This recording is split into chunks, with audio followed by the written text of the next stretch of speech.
Hello बच्चों, कैसे हो आप लोग। आई होप आप लोग अच्छे होंगे। एक बार फिर से स्वागत करता हूं आप लोगों का सुनील सर की क्लास में, पूजा एकेडमी के चैनल पर। एक बार फिर से आप लोगों का मोस्ट वेलकम है। ठीक है बच्चों, हमारे वीडियोस लगातार बहुत ही अच्छे व्यूज आ रहे हैं, धीरे धीरे सब्सक्राइबर भी हमारे इंक्रीज हो रहे हैं, और ये सब कैसे हो रहा है, सिर्फ आप लोगों के सपोर्ट की वजह से हो रहा है बच्चों। ठीक है, तो नेक्स्ट आज का जो लेक्चर है बहुत ही इंपॉर्टेंट होने वाला है, जो कि डिसोल्यूशन ऑफ पार्टनरशिप फर्म से है। ठीक है, आज पिछले लेक्चर में मैंने आप लोगों को रियलाइजेशन अकाउंट बनाना सिखा दिया था। एक मैंने क्वेश्चन लिया था जिसमें जनरल एंट्री और रियलाइजेशन अकाउंट बना के दिखाया था। आज मैं आप लोगों के लिए लेकर आया हूं एक फुल फ्लैश क्वेश्चन, यानी जो एग्जाम में क्वेश्चन आते हैं वो लेकर आया हूं कि आपको उस क्वेश्चन को कैसे अटेम्प्ट करना है। कहने का मतलब है आज आपको पूरे का पूरा एक क्वेश्चन पूरा समझाऊंगा और अच्छे से समझना, पूरे लेक्चर में रहना। मैं अपनी तरफ से पूरा बेस्ट एफर्ट दूंगा और आप लोग को अच्छे तरीके से समझाने की कोशिश करूंगा। ध्यान रखना बच्चों, क्या कि आपके एग्जाम में जो ये टॉपिक है इसके जो एडजस्टमेंट आते हैं 4 से 5 एडजस्टमेंट होते हैं, बट क्योंकि इस वीडियो में मैं ज्यादा से ज्यादा एडजस्टमेंट कवर करना चाहूंगा, इसलिए जो क्वेश्चन मैं लेकर आया हूं ना उसमें 12 एडजस्टमेंट है। 12 एडजस्टमेंट इसलिए लेकर आ रहा हूं ताकि मैं आप लोगों को उसमें ज्यादा से ज्यादा पॉइंट कवर कर सकूं और उस क्वेश्चंस को क्या कर सकूं, पूरा अच्छे तरीके से एक्सप्लेन करके समझा सकूं। ठीक है बच्चों, तो चलते हैं हम अपने टॉपिक पे।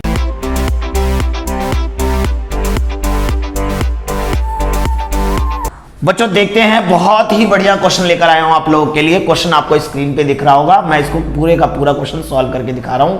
और याद रखना बच्चों, पॉइंट मैं बहुत ही अच्छे वाले लेकर आया हूं, ज्यादा एडजस्टमेंट है, लेकिन एग्जाम में इतने एडजस्टमेंट नहीं आते हैं, कम आएंगे। लेकिन मैंने ये क्वेश्चन इसलिए लिया है क्योंकि इसमें सारे एडजस्टमेंट अच्छे वाले हैं, तो मैं आप लोग को एक क्वेश्चन के जरिए ज्यादा से ज्यादा पॉइंट आउट कवर कर रहा हूं। ठीक है बच्चों, तो बने रहना पूरे वीडियो में, समझते रहना। ठीक है, बोला गया क्वेश्चन के अंदर क्या, A and be sharing profit and losses in the ratio 3:2। यहाँ पे क्वेश्चन में क्या रखा है, ए और बी पार्टनर है, इनके बीच में प्रॉफिट शेयरिंग रेशियो जो है वो 3:2 का है। Agreed upon the dissolution of the firm on 31 मार्च 2018। उन्होंने आपस में सहमति की है कि 31 मार्च 2018 से फर्म को क्या कर देंगे, क्लोज कर देंगे। At which date their balance sheet was as follows. उस डेट को उनके फर्म की जो बैलेंस शीट है वो आपको यहाँ दिख रहा होगा क्वेश्चन में, ये उनकी बैलेंस शीट गिवन है। The firm was dissolved on the given date and following transaction took place. Firm डिसॉल्व हुआ है उस डेट को और उनके बीच में जो ट्रांजेक्शंस हुए हैं वो नीचे एडजस्टमेंट दे रखे हैं हमें। ठीक है, अब नीचे देखो लास्ट में क्या लिखा है, prepare realisation account, partners capital account and bank account. इसलिए इसको कह रहे हैं फुल फ्लैश क्वेश्चन, यानी पूरे का पूरा सब कुछ बनाना है इस क्वेश्चन के अंदर। ठीक है बच्चों, तो सबसे पहले हम आते हैं रियलाइजेशन अकाउंट के अंदर।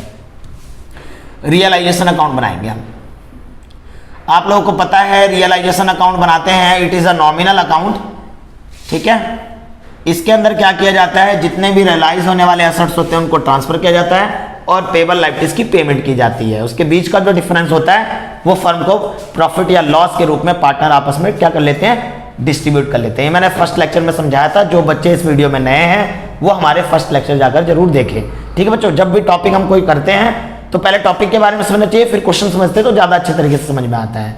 ठीक है, तो आप यदि नए हो इस वीडियो में तो आप पिछले लेक्चर में जाकर इस टॉपिक को समझे पहले कि रियलाइजेशन अकाउंट कैसे बनता है। मेरी तरफ से पूरी कोशिश रहेगी कि आप लोगों को भी समझ में आए। ओके, चलते हैं बच्चों।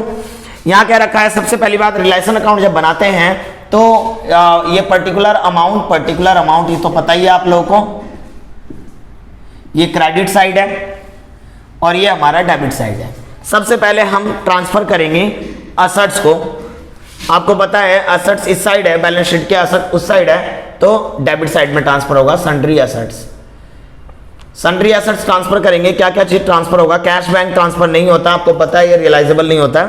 ठीक है, स्टॉक ट्रांसफर हो जाएगा आपका, और स्टॉक कितने का है, 80,000 लिख दिया बच्चों। ओके, उसके बाद है sundry debtors. Sundry debtors transfer हो गया हमारा, क्योंकि रियलाइज होगा जब फर्म क्लोज करेंगे तो पैसे लेंगे भैया इनसे। ठीक है, 66,000। और प्रोविजन हमारी लायबिलिटीज मानी जाती है, इसलिए सन्ड्री लायबिलिटीज हम इस साइड ट्रांसफर करते हैं ना, तो प्रोविजन भी आपको इस साइड ट्रांसफर करनी है। प्रोविजन फॉर डाउटफुल डेट्स, कितना है प्रोविजन, 6,000 का। ओके जी, हाँ जी सर समझ में आ रहा है, ट्रांसफर करते हैं। उसके बाद प्लांट एंड मशीनरी ट्रांसफर कर दिया हमने, कितना है, 30,000 का बच्चों। ओके, आगे चलते हैं। Land and building land and building, land and building हमारा कितने का है 33,000 का, 33,000 ले लिया बच्चों। ओके, आगे फर्नीचर क्या रखा है, फर्नीचर कितना है हमारे पास, फर्नीचर है बच्चों 10,000 का। हाँ जी सर, आ गया समझ में। उसके बाद गुडविल भी ट्रांसफर करेंगे, पता होना चाहिए जब फर्म क्लोज होता है ना बच्चों तो गुडविल रियलाइज होती है, तो गुडविल ट्रांसफर करना है आपको। ठीक है, गुडविल कितना है मेरे पास 15,000 ट्रांसफर हो गया। प्रीपेड इंश्योरेंस, प्रीपेड इंश्योरेंस कितना है, प्रीपेड इंश्योरेंस ये सर हमारा 1,000 है। ओके, अब एडवर्टीजमेंट एक्सपेंडिचर, आपको पता है एडवर्टीजमेंट एक्सपेंडिचर जो होता है वो पार्टनर्स कैपिटल अकाउंट में डिस्ट्रीब्यूट होता है, तो ये ट्रांसफर मत करना। ओके, आगे चलते हैं लाइबिलिटी साइड से क्या ट्रांसफर होगा, trade creditors, trade creditors, trade creditors transfer हो गया कितना 80,000। हाँ जी 80,000 हो गया। Bills payable, bills payable transfer हो गया मेरा 25,000 है, 25,000। उसके बाद loan from Mrs B, loan from Mrs B, यानी बी की वाइफ ने लोन दे रखा था फर्म को, तो ये अदर लाइबिलिटीज है फर्म के लिए, तो इसलिए हम इसको भी ट्रांसफर करेंगे। यदि पार्टनर का लोन होता तो हम ट्रांसफर नहीं करते, ये आप लोगों को बता रखा है मैंने, पार्टनर्स लोन ट्रांसफर नहीं होता, लेकिन किसी अदर का लोन है, उसकी वाइफ का लोन है, उसके बेटे का लोन है, या कोई थर्ड पार्टी का लोन है, वो ट्रांसफर होगा, क्योंकि थर्ड पार्टी लोन क्या होता है हमारा, पेबल लाइबिलिटीज होती है, तो पेबल लाइबिलिटीज ट्रांसफर होती है हमारी, यहाँ पे ट्रांसफर हो गई। उसके बाद है रिजर्व, रिजर्व कैपिटल अकाउंट में डिस्ट्रीब्यूट होता है, तो रिजर्व ट्रांसफर नहीं होता बच्चों। प्रॉफिट एंड लॉस अकाउंट, ये भी कैपिटल अकाउंट में डिस्ट्रीब्यूट होता है, ये भी ट्रांसफर नहीं होगा। कैपिटल अकाउंट भी ट्रांसफर नहीं होगा, तो कैपिटल अकाउंट में जाएगा। ओके, आप लोगों को बात समझ में आ गई होगी। अब क्या करेंगे, जब ट्रांसफर हो जाए उसके बाद नीचे बारी बारी से पढ़ेंगे कि कौन सी चीजें कैसे रियलाइज हुई है। आपको रियलाइज करते समय, एडजस्टमेंट पढ़ते समय आपको ये ध्यान रखना है कि यदि फर्म रियलाइज करे तो आपको बैंक अकाउंट से दिखा देना है। यहाँ पे कैश और बैंक दोनों लिखा हुआ है इस क्वेश्चन के अंदर, तो आप बैंक से दिखा देना। ओके, और यदि पार्टनर रियलाइज करे तो पार्टनर्स कैपिटल अकाउंट के नाम से दिखाएंगे। ये चीज मैंने आप लोगों को पहले भी समझा रखा है, ठीक है। तो हम बारी बारी से पढ़ते हैं और देखते हैं कौन सी चीज कितने में रियलाइज हुई है, किस पार्टनर ने क्या टुक ओवर किया है, ठीक है। तो चलते हैं पढ़ते हैं बच्चों। बी, पहला पॉइंट, बी अंडरटुक टू पे मिसेस बीज लोन। बी ने कहा भैया मैं अपनी वाइफ की लोन की पेमेंट की जिम्मेवारी लेता हूं, तो वाइफ लोन यहां ट्रांसफर था, बी ने जिम्मेवारी ली है पेमेंट की, क्या लिख देंगे हम, बीज कैपिटल अकाउंट, मिसेस बीज लोन, ठीक है। अमाउंट गिवन नहीं है तो सेम अमाउंट से, कितना 15,000। ओके, उसके बाद आते हैं ए टुक 50% of the stock at a discount of 20%। जरा समझने वाली बात है बच्चों, यहां पे ए ने क्या किया है, 50% स्टॉक ले लिया है। देखो स्टॉक कितना है 80,000 का, समझना मेरी बात को बच्चों, ये स्टॉक है मेरे पास, स्टॉक की वैल्यू 80,000 है, उसमें से इसका 50% पार्ट कौन ले जा रहा है, ए ले रहा है भाई, ए टुक ओवर कर रहा है, तो 50% कितना हो गया 40,000 हो गया, इसका 80,000 का 50% 40,000 हो गया। लेकिन कितने में रियलाइज हुआ है, कितने में टुक ओवर किया उसने, 20% डिस्काउंट पे, लेस करेंगे डिस्काउंट 20% डिस्काउंट इसका निकालेंगे तो 40,000 का 20% 8,000 हो गया, 8,000 लेस करेंगे तो वो कितने में ले गया ए, 32,000 में। आपको ये रियलाइज वैल्यू देखनी है कि आखिर वो ले कितने में गया, कितने में ले गया ए उसको, 32,000 में। आपको ना बच्चों हमेशा याद रखना है कि जिस बंदे ने टुक ओवर किया वो कितने वैल्यू में टुक ओवर किया, रियलाइज वैल्यू लेनी है आपको। ये चीज तो हमें कैलकुलेशन में लेनी है कि कितना डिस्काउंट हो गया, यानी रियलाइज वैल्यू कितनी है 32,000। तो हम यहाँ ले लेंगे स्टॉक को टुक ओवर किया गया, तो हम यहाँ ले लेंगे एस कैपिटल अकाउंट और यहाँ लिख देंगे हाफ स्टॉक, आधा स्टॉक लिया गया है, ठीक है। कितने में रियलाइज हुआ है 32,000 में, तो 32,000 ले लेंगे। बच्चों आपको ध्यान रखना है कि 50% ही रियलाइज हुआ है, तो अभी 50% बचा होगा, यानी 40,000 रिमेनिंग होगा। इसके बारे में आगे क्वेश्चन पढ़ के देखेंगे कि इसको कितने में रियलाइज हुआ है। पहली बात आ रही है समझ में, आगे चलते हैं। आगे कह रखा है remaining stock was sold at a profit of 30% on cost. देखो रिमेनिंग के बारे में बता दिया कि बचा हुआ जो पार्ट था ना, ये रिमेनिंग जो पार्ट था इसको उन्होंने 30% प्रॉफिट में बेच दिया, तो ऐड कर दो इसमें अंदर प्रॉफिट कितने परसेंट, 30% बोल रखा है, तो 30% का मतलब हो गया आपका 12,000 हो गया, यानी ये 52,000 में रियलाइज हुआ होगा। फर्म ने कितने में इसको रियलाइज किया, बच्चों आपको ध्यान रखना है कि रियलाइज वैल्यू कितनी है 52,000। तो फर्म रियलाइज करे ना बच्चों, तो किस नाम से दिखाओगे, बैंक अकाउंट से, और लिख देना यहाँ पे हाफ स्टॉक कितने में रियलाइज हुआ है 52,000 में। बच्चों मैंने यहाँ बैंक लिख दिया, बैंक से जो भी चीज रियलाइज होगा यहाँ लिखते चले जाएंगे। आपको ध्यान रखना है ये अकाउंट हम सिस्टमेटिक तरीके से करते हैं ना, इसलिए आपको ध्यान रखना है कि फर्म जो भी रियलाइज करेगा ना आप यहाँ लिखते जाएंगे बैंक के नीचे, बार बार बैंक लिखने की जरूरत नहीं है। जो जो चीज जितने में गई है वो लिखते चले जाएंगे, लास्ट में हम ऐड करके लिख देंगे कि टोटल कितने बैंक से रियलाइज हुआ है। ओके बच्चों, चलो आगे चलते हैं बच्चों। आगे क्या रखा है 4th पॉइंट में, ₹12,000 of book debts prove bad. 12,000 का जो बुक डेब्ट्स था, बुक डेब्ट्स में होता है डेटर्स, यानी 12,000 का डेटर्स ना प्रूव बैड हो गया, मतलब अब नहीं मिलेगा, यानी डूब गए। 12,000 रुपए डूब गए, यानी डेटर्स से मुझे सिर्फ कितना मिलेगा, डेटर्स से सिर्फ मुझे मिलेगा, आप जरा ध्यान देना, 66,000 मिलना था, 66,000 मिलना था, लेकिन 12,000 डूब गए, बैड डेब्ट्स हो गया। तो 66 में से आप 12,000 लेस कर दोगे तो इसका मतलब हो गया कि आपको 54,000 मिला होगा। तो 54,000 रियलाइज हुआ है, तो आप यहां पे कितना लिख दोगे, डेटा से कितना रियलाइज हुआ 54,000। ओके आगे चलते हैं बच्चों। आगे वो लिखा है land and building realise 1,40,000। Land and building कितने से रियलाइज हुई है, लैंड एंड बिल्डिंग ये रियलाइज हुई है हमारी 1,40,000। लैंड एंड बिल्डिंग कितने से रियलाइज हुई है भाई, 1,40,000 लिख देंगे। हाँ जी सर, आगे चलते हैं। आगे वो लिखा है half of the creditors accepted plant and machinery at 10% less than the book value and cash of ₹5,000 in full settlement of their claim. ये बात समझने वाली बात है, इसको मैं रब कर रहा हूं, आप स्क्रीनशॉट ले लेना बच्चों। समझने वाली बात है बच्चों, क्या क्या रखा है इस 6 पॉइंट में। 6 पॉइंट जरा ध्यान से समझना। 6 पॉइंट में क्या रखा है, half of the trade creditors, जो हमारे पास ट्रेड क्रेडिटर्स है ना 80,000 का, उसका हाफ बोले तो 40,000 वाला हाफ क्रेडिटर्स को क्या हुआ, half creditors accepted plant and machinery at 10% less than the book value. इस हाफ वालों ने क्या ले लिया, प्लांट एंड मशीनरी ले लिया, ठीक है, प्लांट एंड मशीनरी ले लिया 10% लेस वैल्यू पे, less value than book value, less value of book value, ठीक है, ये ध्यान रखना। तो आप ध्यान से देखो, ये क्रेडिटर्स जो है उसका आधा वो क्या ले गया, प्लांट एंड मशीनरी। आपको पता है यहां पे लाइबिलिटीज जो हमारी सेटअप हो रही है, लाइबिलिटीज जो हो रही है वो सेटअप हो रही है, सेटअप माने खत्म हो रही है, किससे, असेट से।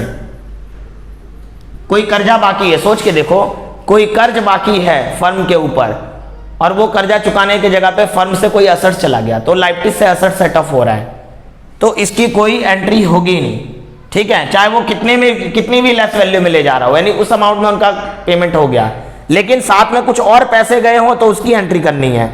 एंड कैश ₹5,000, और इसके साथ कैश भी देना पड़ा, कैश कितना देना पड़ा 5,000, तो कैश हमारी गई है ना 5,000 से, तो ये 5,000 की तो एंट्री होगी, लेकिन इसकी एंट्री क्यों नहीं हो रही, क्योंकि आपकी लाइबिलिटी सेटअप हो गई है किससे, असेट से, ठीक है, चाहे असेट्स की कितनी भी लेस वैल्यू क्यों ना की गई हो। आपको बस ये समझना है, ये 40,000 वाला जो क्रेडिटर्स था उसकी सिर्फ पेमेंट कितनी गई है हमारे फर्म से, 5,000, क्योंकि बाकी वो प्लांट एंड मशीनरी ले गया, ठीक है, half creditors plant and machinery ले गया, चाहे वो कितनी ही वैल्यू में क्यों ना ले गया हो, वो तो असेट से लाइबिलिटी सेट ऑफ हो गया, लेकिन साथ में 5,000 रुपए भी देने पड़े हैं उस 40,000 वालों को, तो 5,000 की एंट्री करनी पड़ेगी आपको, ठीक है। तो 5,000 आपके पास से गए हैं, तो जब आप यहां पे लिखोगे ना बैंक अकाउंट और ट्रेड क्रेडिटर्स,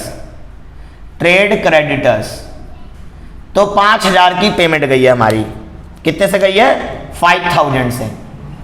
और आगे देखते हैं बचे हुए क्रेडिटर्स के बारे में भी सोचेंगे। अब फिर वो लिखा है क्या, रिमेनिंग 7 पॉइंट देखो, रिमेनिंग 7 पॉइंट बता रखा है रिमेनिंग बचे हुए के बारे में, कि जो बचे हुए 40,000 थे उनके साथ क्या किया गया। Remaining trade creditors were paid at a discount of 10%, इनको पेमेंट की गई है 10% डिस्काउंट पर। 10% डिस्काउंट का मतलब 4,000 पेमेंट हुई है, 4000 लेस हो गया, यानी कितनी पेमेंट हुई है, 36,000 की पेमेंट हुई है। तो बच्चों इसका मतलब आप ध्यान दोगे ना, तो इस पूरे क्रेडिटर्स की पेमेंट 5,000 तो आधे वाले को तो 5,000 दिया गया और बचे हुए आधे वाले को 36,000 दिया गया। तो 5,000 प्लस 36,000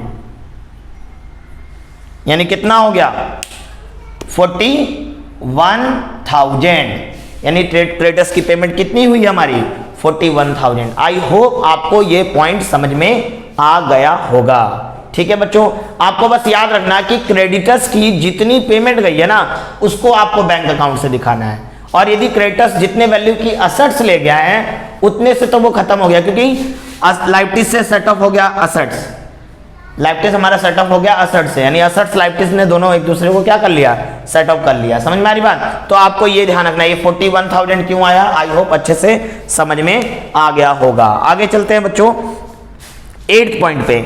8th पॉइंट पे बोला रखा है bills payable were paid in full, bills payable की पूरी पेमेंट हुई है। तो जब हम बिल्स पेबल दिखाएंगे पूरी पेमेंट हुई है, तो बिल्स पेबल कितना है, 25,000, हम यहाँ पे ले लेंगे 25,000 बिल्स पेबल की पेमेंट। ठीक है, मैं इसको रब कर रहा हूं, आप एक बार स्क्रीनशॉट ले लो। ठीक है,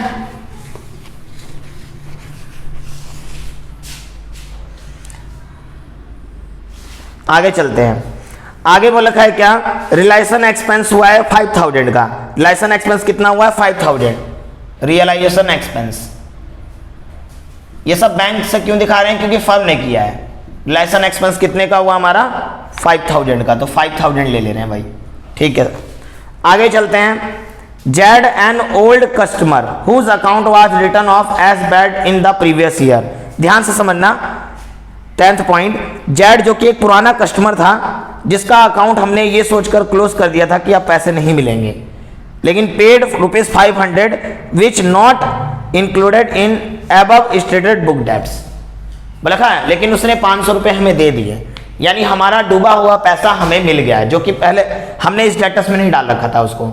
पिछले साल जेड नाम का एक कस्टमर था, हमें लगा कि अब ये पैसे नहीं देगा, तो हमने क्या मान लिया था, बैड डेब्ट्स मान लिया था। पिछले साल हमने सोच लिया था हमारे 500 रुपए डूब गए, लेकिन क्या हुआ कि उसने 500 रुपए हमें पेमेंट कर दिया, और इस जेड के बारे में हमने इस स्टेटस बुक डेब्ट्स में नहीं लिखा था। कहने का मतलब है अनरिकॉर्डेड था ये, बाद में हमें इसके पैसे मिल गए। समझ में आ रही बात? तो आपको तो फायदा ही हुआ है ना, आपको पता है रिलेशन अकाउंट है तो ये एक नॉमिनल अकाउंट होता है, तो आपको फायदा हुआ है, डूबा हुआ पैसा मिल गया फर्म को। तो कहां लिखेंगे, क्रेडिट साइड में लिखेंगे, तो हम यहां पे लिख देंगे बैड डेब्ट्स रिकवर्ड। बार बार बैंक लिखने की जरूरत नहीं है, बैंक लिख दिया, बैंक से जो जो चीज रियलाइज हुआ ऐसे लिखते चले जाओ। Bad debts recovered, bad debts recovered हुआ कितने रुपीस से, 500 से हमारा बैड डेब्ट्स रिकवर्ड हुआ है। अब आते हैं 11th पॉइंट में। A contingent liabilities not provided for ₹1,000 was also discharge.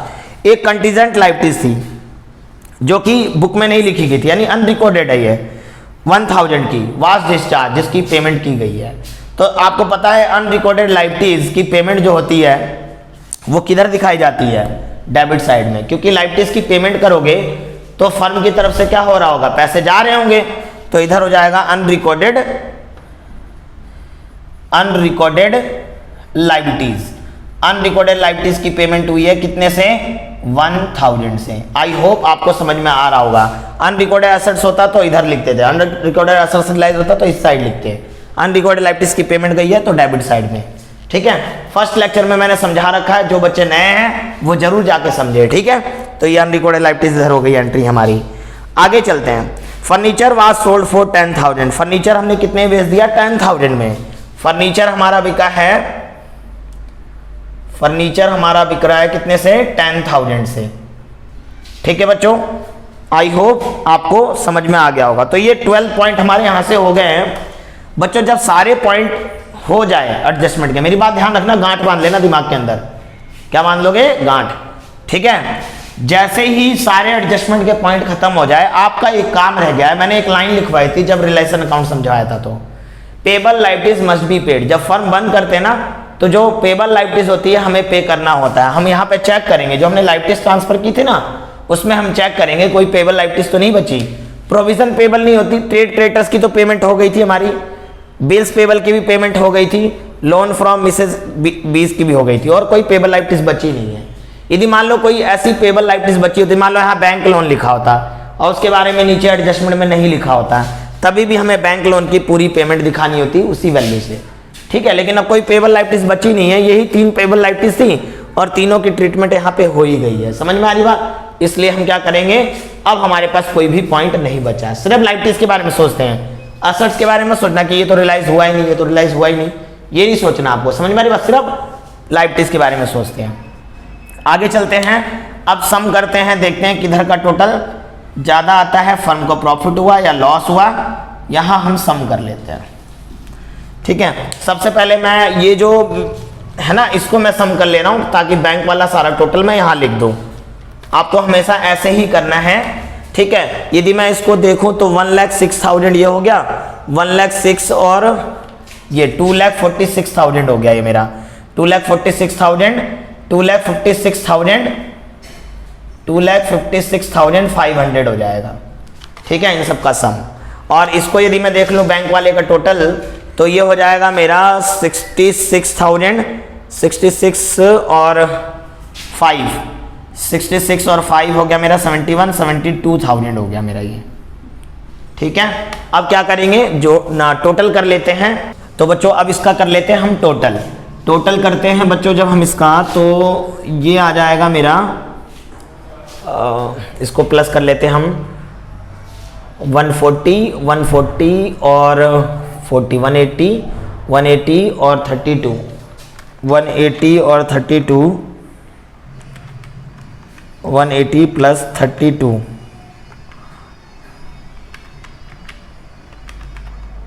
ठीक है। और उसके बाद हम कर लेते हैं 2,56,500, तो ये आ जाएगा 4,14,500 हो जाएगा, 4,14,500 हो गया। तो आप यहाँ पे 4,14,500 लिख लोगे। उसके बाद इन सबको सम करके लेस करना है यहाँ पे, तो इन सब का सम जो है ये हो जाएगा मेरा 66 126 प्लस 18 और प्लस हो जाएगा मेरा 41 72 3,22,000 यानी 4,14,500 में से लेस करेंगे 3,22,000, तो ये आ जाएगा बच्चों 92,500 का मेरा आ गया प्रॉफिट। तो हम प्रॉफिट ट्रांसफर कर देंगे किसमें ए और बी में, ए इज कैपिटल अकाउंट और बी इज कैपिटल अकाउंट। और आपको पता है 92,500 को हम 3:2 में बांटेंगे, तो 92,500 का 3/5, ए का जो शेयर बनेगा वो बनेगा मेरा, मैं डिवाइड कर देता हूँ 5 से और मल्टीप्लाई कर देता हूँ, यानी ये इसको यदि मैं डिवाइड करूँ तो 18,500 इंटू में 3 हो जाएगा मेरा, तो ये 55,500 हो जाएगा। और यदि मैं 18,500 को मल्टीप्लाई कर दूँ 2 से, तो ये जाएगा 37,000। तो आई होप बच्चों आपको ये समझ में आ गया होगा। तो ये हमारा रियलाइजेशन अकाउंट हो गया। अब हम बनाएंगे क्या, पार्टनर्स कैपिटल अकाउंट, ठीक है। तो बच्चों चलते हैं कैपिटल अकाउंट देखते हैं और बैंक अकाउंट देखते हैं, ठीक है। रिलेशन अकाउंट हमने बनाना सीख लिया। बच्चों आपको एक चीज याद रखना है कि रिलेशन अकाउंट जो है मेन अकाउंट है, उसी अकाउंट से अब हमारा कैपिटल अकाउंट और बैंक अकाउंट में ट्रांजैक्शन ट्रांसफर होगी, ठीक है ना। तो सबसे पहले जब हम कैपिटल अकाउंट बनाएंगे तो सबसे पहले हम बैलेंस ले लेंगे इनका, बैलेंस बीडी। ए का बैलेंस है बच्चों, आप लोगों को दिख रहा होगा, ए का बैलेंस है 90,000 और बी का बैलेंस है 30,000। फिर आपको पता है कैपिटल अकाउंट के अंदर रिजर्व वाला पार्ट भी कैपिटल अकाउंट में बढ़ता है, तो रिजर्व बांट देंगे अब यहाँ पे। तो रिजर्व बांटेंगे 24,000, तो 24,000 को हम 3/5 3:2 में बांटेंगे, तो यह आ जाएगा बच्चों आपका 24,000 डिवाइडेड बाई 5 कर देता हूँ मैं यहाँ पे, तो ये आ जाएगा बच्चों 4800, इंटू में 3 कर देता हूँ, इंटू में 3, तो ये आ जाएगा 4800 इंटू में 3, तो ये आ जाएगा बच्चों आपका 14,400 ए का आ जाएगा, और बी का कितना आ जाएगा, बी का आ जाएगा बच्चों 9,600, ठीक है। तो 14,400 और ये आ जाएगा 9,600। अब आते हैं कैपिटल अकाउंट में बटने वाली चीज और क्या है, profit and loss account. Profit and loss account भी इसी तरीके से डिस्ट्रीब्यूट कर देंगे इनके प्रॉफिट शेयरिंग रेशियो में। तो प्रॉफिट एंड लॉस 11,000 का है, तो 11,000 का हम देखें, 11,000 का 3/5 करते हैं हम। 11,000 को यदि मैं डिवाइड कर दूं 5 से, तो ये बच्चों आ जाएगा 2200 इंटू में 3, यानी 6600 हो जाएगा। 6600 हो गया, और 2200 इंटू में 2 यानी 4400 हो जाएगा। ओके, तो बच्चों ये रिजर्व भी बांट दिया हमने, प्रॉफिट एंड लॉस भी बांट दिया कैपिटल अकाउंट में, ठीक है। अब आपको जब बैलेंस शीट से जो चीजें, एक चीज और है देखो, एडवर्टीजमेंट एक्सपेंडिचर, असेट साइड में देखो एडवर्टीजमेंट एक्सपेंडिचर, वो भी है आपका कितना 10,000 का है। तो 10,000 को हम जब डिवाइड करेंगे 3/5, तो 5 2 जा 10, 6,000 एंड 4,000 हो गया, 6,000 एंड 4,000। तो बच्चों बैलेंस शीट से जो कैपिटल अकाउंट में बटने वाली चीज थी वो हमने यहाँ पे डिस्ट्रीब्यूट कर लिया। अब आपको ना रियलाइजेशन अकाउंट में देखना है कि किस पार्टनर ने क्या टुक ओवर किया था। आपको ध्यान होगा कि बी ने अपनी वाइफ का लोन खुद टुक ओवर कर लिया था, तो वो हमने डेबिट साइड में लिया था, तो यहाँ क्रेडिट में ले लेंगे हम। लिखेंगे यहाँ पे रियलाइजेशन अकाउंट। किस अकाउंट से आया ये? रियलाइजेशन अकाउंट से आया है, मिसेज बीज लोन। अब मिसेज बीज लोन बी ने टुक ओवर कर लिया था, कितने में आप देखोगे तो 15,000 आपको दिख रहा होगा, आपका सॉल्यूशन में आपने नोट किया होगा। तो लाइसेंस के डेबिट साइड में 15,000 से टुक ओवर किया था, तो वो आपका क्रेडिट साइड में चला गया। इसी तरीके से एक चीज और था, ए ने हाफ स्टॉक ले लिया था, है ना, ये हमारा पॉइंट था ना, हाफ स्टॉक ले लिया था उसने, किसने? ए ने, सेकंड पॉइंट में ही। तो लाइसेंस अकाउंट लिख देंगे यहाँ पे, यहाँ लिख देंगे स्टॉक, ठीक है ना, टुक ओवर बाई ए ने लिया था। ए ने कितने में लिया था? ए ने उस चीज को 32,000 में लिया था, तो 32,000 लिख देंगे, ठीक है। यानी कहने का मतलब है जब हम रियलाइजेशन अकाउंट बना लेते हैं ना, तो वहां पे किसी पार्टनर ने लाइबिलिटीज टुक ओवर की होगी या एसेट्स टुक ओवर किया होगा, तो हमने उसके कैपिटल अकाउंट से दिखाया होगा।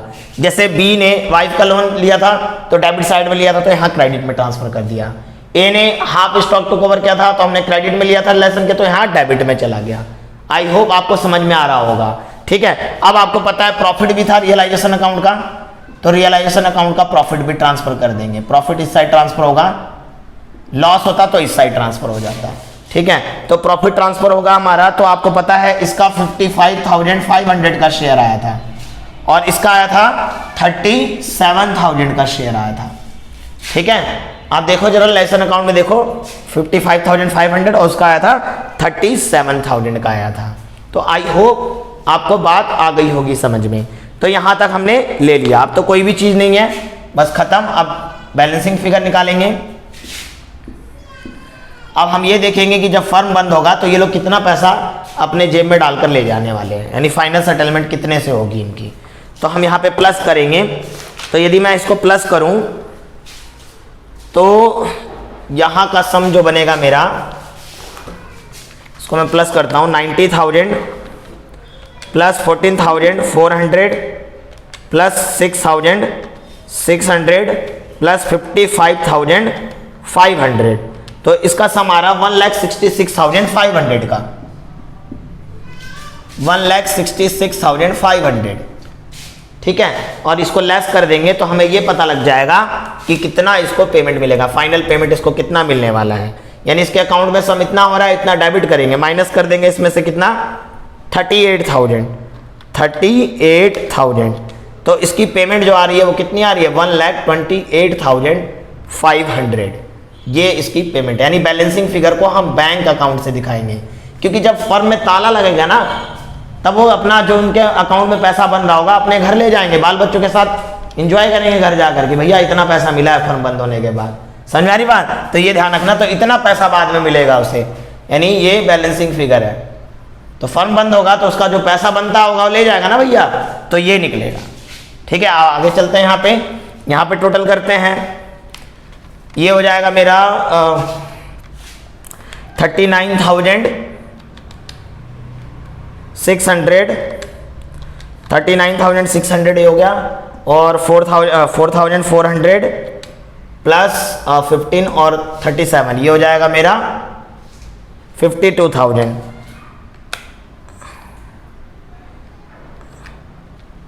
52,000 तो ये आ जाएगा मेरा 96,000, यानी इसका सम कितना आ रहा है मेरा 96,000 का आ रहा है।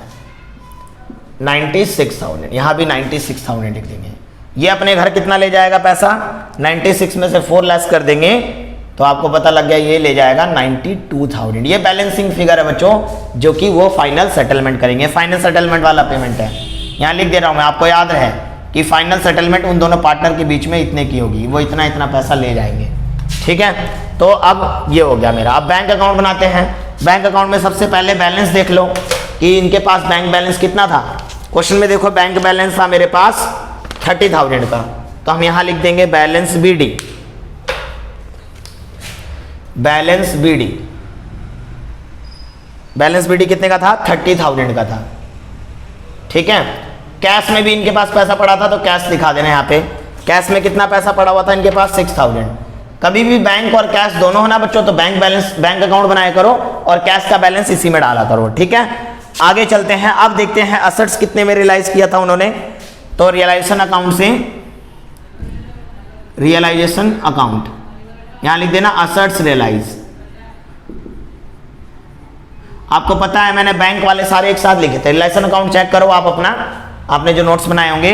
तो रियलाइजेशन अकाउंट में जो असेट्स का, जो असेट्स रियलाइज हुआ था, टोटल जो असेट्स रियलाइज हुआ था वो कितने से रियलाइज हुआ था हमारा, वो रियलाइज हुआ था हमारा 2,56,000 से, 2,56,500 से। ठीक है, उसके बाद आगे देखते हैं इसी तरीके से रियलाइजेशन अकाउंट। आप बैंक में देखो कितना लाइफटिस की पेमेंट कितनी हुई थी टोटल। डेबिट साइड में देखना लाइफटिस की टोटल पेमेंट कितने से हुई थी, 72,000 से, तो यहाँ क्रेडिट में चला जाएगा। ठीक है, आप देखोगे ध्यान से देखोगे लाइसेंस के डेबिट साइड में आपको जो हमने लाइफटिस की पेमेंट की थी वो 72,000 की टोटल पेमेंट आ रही थी, तो वहाँ डेबिट में था तो यहाँ क्रेडिट में ट्रांसफर कर दिया। असेट्स जो रियलाइज किया था वो 2,56,500 से था, तो वो हमने यहाँ डेबिट में डाल दिया। ओके, क्योंकि असेट्स रियलाइज हुआ होगा तो पैसा आया होगा, लाइफटिस की पेमेंट हुई होगी तो पैसा गया होगा, तो क्रेडिट में चला गया। ठीक है, अब यहाँ पे ए कितना पैसा लेकर जाएगा, ये फाइनल पेमेंट वाला एस कैपिटल अकाउंट, ये जो बैलेंसिंग फिगर आई है वो यहाँ ट्रांसफर करेंगे 1,28,500। बी का कितना कैपिटल बनता है जो कि वो लेकर जाएगा अब अपने घर, पैसा लेकर जाएगा कितना, 92,000। ठीक है, अब ये सारी चीजें हमने यहाँ पे कवर आउट कर लिया है। अब तो कुछ बचा नहीं है मेरे ख्याल से, नहीं जी सर कुछ नहीं बचा। अब क्या करेंगे, हम दोनों तरफ का टोटल करेंगे। दोनों तरफ का टोटल हमारा बराबर आना चाहिए। यदि इक्वल आ गया तो समझ आना आपने सही किया है, यदि इक्वल नहीं आया तो कहीं ना कहीं गलती है। तो आप यहाँ पे प्लस करते हो तो 72,000।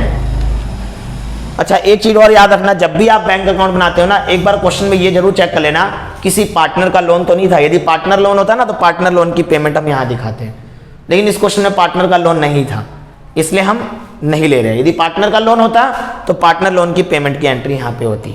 तो 72,000 प्लस में 1,28,500 प्लस में 92,000। तो बच्चों ये आ जाएगा मेरा 2,92,500।